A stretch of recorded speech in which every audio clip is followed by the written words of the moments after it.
Nagpapadala na lang siya ng mga fruits and food sa bahay. May note pa yun.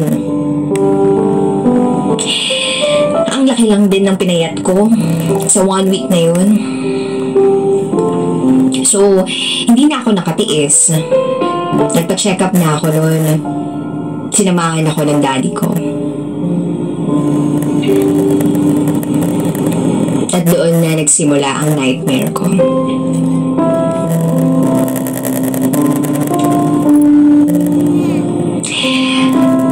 I was diagnosed na meron akong cancer. The doctor said, "I'm sorry, Iha, pero may cancer ka." Nung narinig ko yun, parang guguho yung mundo ko. Niyakap ako ni Daddy. Napatulala lang ako. Narinig ko pa yung sabi ng Daddy ko. Tinanong niya ang doktor, "Sure ba kayo, Doc?" Napapikit na lang ako. Kasi hindi ko na alam kung anong mangyayari sa buhay ko. Mamamatay na ba ako? And then nagpa-second opinion kami. Iniisip ko noon, sana mali lang yung unang doktor. Sana wala akong cancer. Kasi nangangayayat lang naman ako eh. Then after, andun na yung result. Sobrang nagpa-pray ako noon na sana wala talaga. Na sana hindi totoo. But then, nakita namin yung mukha ng doctor. Napatungo lang siya. And she said, "I'm sorry, but hindi niya pa natutuloy yung sinasabi niya na pasigaw na ako. May cancer ako."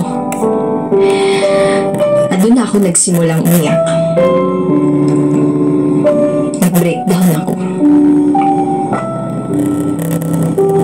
Nanghina ako ng time na yun. Parang hindi ko kaya at parang hindi ko tanggap. Nang kumalma na ako, doon na nagsimula na magsalita ulit yung doktor.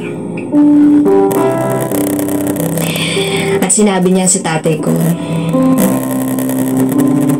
"I'm sorry sir, pero your daughter has a cancer stage 3. And she needs to..." Hindi ko na alam ang kasunod ng mga sinabi ng doktor. Tumayo ako at nag-walk out ako. Iyak ako ng iyak. Nagtatanong, bakit ako pa? Bakit? Nung araw din na yun, nag-resign ako sa kumpanyang pinagtatrabahuan ko. Hindi na ako nag-Facebook. Even Instagram. Pati Twitter, hindi na rin. Gusto ko nang i-end doon. Kasi alam ko mas masasaktan lang ako lalo. Pati boyfriend ko, hindi ko siya tinetext. Hindi ko pinaalam yung kalagayan ko, yung sitwasyon ko. Kasi alam ko malulungkot siya eh. Pagkatapos noon,